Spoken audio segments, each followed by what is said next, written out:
देख रहे मानव चेतना न्यूज।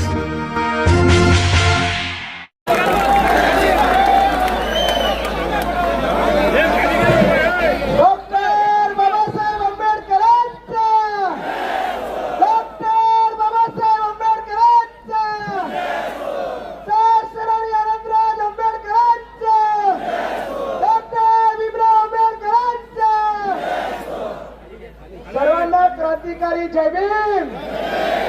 आज आपण इकडे सर्वजण आपल्या बापाने आपल्याला जे आरक्षण दिले त्यासाठी इकडे उपस्थित झालात, त्याबद्दल तुमच्या सर्व भीम सैनिकांचे आणि 59 सर्व कार्यकर्त्यांचे पदाधिकाऱ्यांचे आभार मानतो।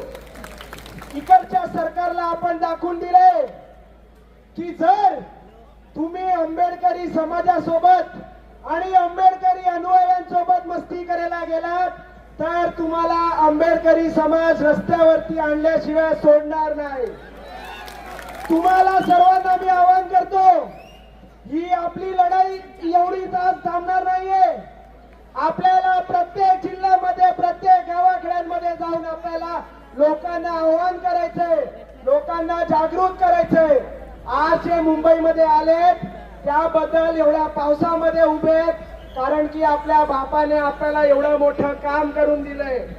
मी तुम्हा सर्वांना सांगतो, आपल्या सर्वांना आंबेडकर कुटुंब असेल किंवा जे डॉक्टर बाबासाहेब आंबेडकर साहेबांना मानणारी लोक असतील, नेते मंडळी असतील, पदाधिकारी असतील, कार्यकर्ते असतील, जोपर्यंत आंबेडकर परिवार आदेश काढत नाही रस्त्यावरती आपल्याला ही लढाई लढायची आयुष्यभर आहे। आणि जोपर्यंत हे आरक्षण रद्द होत नाही तोपर्यंत आपल्याला रस्त्यावरतीच लढावं लागणार आहे। हे उपवर्गीकरण आरक्षण झालं तर आपल्या येणाऱ्या 20 पिढ्यांना, आपल्या येणाऱ्या 20 वर्षाच्या लोकांना, युवांना रोजगार भेटणार नाहीये, हे आपण लक्षात घ्यायला पाहिजे। मी जास्त बोलत नाही कारण आपल्या इकडे बोलणारे भीमरावजी आंबेडकर साहेब आहेत आणि बाकीच्यांनी पण अनेक मुद्दे मांडलेत। जास्त लोक खूप वेळ उभा आहेत, त्यांना त्रास झालाय, मी त्यांची माफी मागतो।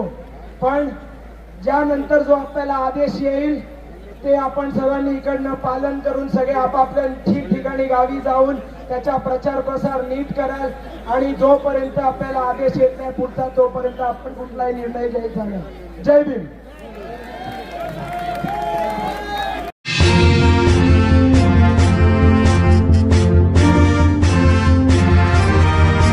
आप देख रहे मानव चेतना न्यूज।